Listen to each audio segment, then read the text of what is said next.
Hi, I'm Amy from June Cashmere, and I'm going to show you one of the first techniques, the first technique required for our new Tweel Brim Hat pattern.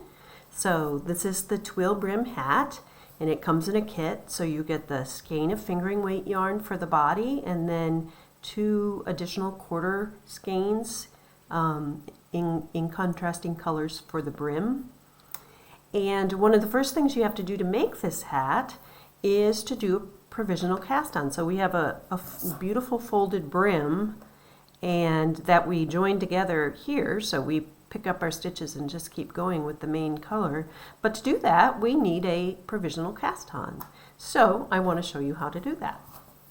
So I am using a scrap piece of yarn. I happen to pick up our DK weight, so the hat is knit and fingering, and I wanted just a little bit bigger weight yarn than my fingering weight, so I just grabbed a little bit of scrap of our DK weight cashmere. And I have a knitting or a crochet hook that's a couple of sizes bigger than the required size 3 knitting needle that I'm going to use to actually knit the brim of the hat. And what I'm going to do is I'm going to create a crocheted chain. So how do I do that? Well, first I need to create a slip knot, and to do that I wrap around my fingers, and so I have a loop, and then I'm going to pull a little bit of the end up, so I create another little loop. And there is my slip knot to start my crochet chain. So let me do it again. I wrap the yarn around my first 2 fingers, take my fingers out, I take the end of the yarn and just pull a little section up so that creates a loop, and at the same time I tighten it to create the knot, pulling the 2 ends, and I put my crochet hook through it, and then I'm going to tighten it up just so it's slightly snug on the needle. So there is the first crochet loop. Now we're going to begin to make the chain. So what do? I have my tail and my working yarn. My working yarn I place over my index finger of I'm right-handed, so this is my left hand, and I grab my tail. So I've got both. And I want to make sure that I have some tension right here. So those are nice and taut, not too taut, but I then have enough tension, so I take my crochet hook and I bring it around to the back of the working yarn, and I'm gonna, with my other fingers, I'm gonna kind of hold this first loop there that was on the chain, and I pulled the working yarn through to create my first chain stitch. Again, if that gets too far out or too loose there, I want those 2 ends kind of taut. I want that nice, loose enough so that it's not hard to get this needle crochet hook through with the yarn.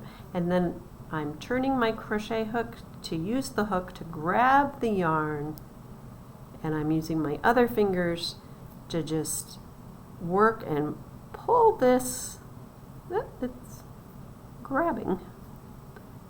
Oh, I have a little snag on my wooden. It's grabbing on my wooden. I need to sand that. Okay, so there we have 2 chains. Grab it, pull it through, and it keeps wanting to catch on that little bit of wood that needs to be sanded. One more time. Pull behind, and look. So look there, I got in between the plies. I don't want to do that. Let me back out. Make sure you don't separate those plies, and I'm kind of getting a little long in this, so that's partly what's happening. I'll drop those ends. There, they're short, they're tightened up again. I'm going to come up here next to the needle with my thumb and middle finger and pull this yarn through. So if we make a few more chains,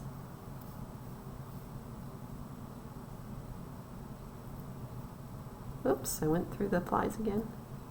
There we go. There we go. Okay, so now I have a set of chains, and where I've ended, then the end of my chain, I have, if you see this flat stitch here that we're creating, you have the sort of the pointy bottom and then that rounded loop. And so this was the direction I was making the chain. The rounded loop part is the end of the chain, so the pointy part back here is the beginning of the chain. And to end the chain, I just want to take, and I can cut off my yarn, and I'll pull it through, and then if you cut it off, you'll just break it off and pull it through and create an end. Okay? Now, I want to, when I'm going to cast on, I'll show you now how I'm going to cast on. I have a much longer chain, but here's the chain, and I'm going to start casting on from the end I finished. So remember, how do I remember that end? It's where the rounded loopy part is, as opposed to the beginning of the chain has the pointed, get that to focus, the pointed stitch. So if the stitch goes like this, it's the pointed part is the beginning, and the roundy part is the end of the chain where I want to start casting on with my knitting needle. Okay, now how to identify? So that was just a little show you how to make the chain. I have a chain already ready, and we want, so again I left the end here, but how do I identify? Remember, the rounded end is where I ended my chain, and back here at the pointy beginning, right, that's where I started my chain. So you see how there's a point there in the stitch? That's the beginning. I want to start casting on, and then I'll just do that again. I just took this, to end this, I just took this off. This was my last stitch, and I'll just pull my end through and give it a little snug. Okay, so this, when we go to need to unravel this, which is eventually what we're going to do to be able to fold the brim and join the two sections together, the brim with the main hat, this is the end that will unravel. So I'll just show you how is that going to unravel. Well, when my knitting's all done and it comes to that time, we're going to be able to take this end, the rounded, where I ended, the rounded end, I'm going to be able to pull out that end of the yarn, and then I'm very trickily going to be able to pull those stitches out. So that's how I'm going to be able to have, and what you'll see then when we get to that technique video is that you'll have these live loops of your working yarn, and you'll be able to stitch those together with your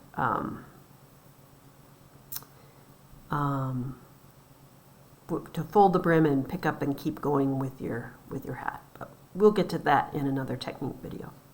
Okay, so I'm just finishing up what I had done. Now, how many of these these chain loops do I want to make? I want to make about 6 more than the number of stitches required to cast on for the hat. So if my pattern says, just a random number, I need 100 stitches for my hat cast on, then I want to do about 106 chains. And then I'm going to start, remember that I'm going to start where I ended, and I'm going to go in about 3 stitches so that I have a few left on each end. And the flat side is the front side. So you see how those stitches are all nice and flat, and you see the pointy end on my left and then that rounded stitch on the right. Well, I'm gonna flip it over because on the back you have these little bumps. There's a bump, okay? So I count 1, 2, 3 stitches in, and there's a bump. And I'll grab my knitting needle. Oops, it fell on the floor. Grabbing my knitting needle and my working yarn, and I just picked natural because I thought you'd be able to see that color well. Okay, and when I pick the natural, the working yarn, so I've gone in about 3 chain stitches, I'm gonna find that bump for that 3rd stitch, and I'm just gonna slide my needle in there, and I'm gonna take my working yarn, and here I go to cast on. There's my first cast on. Find the next bump on the back side, wrap around, there's my second cast on. There's the 3rd bump, 3rd chain bump in the back, cast on, and I'm going to keep going until I have the number of required stitches for my hat.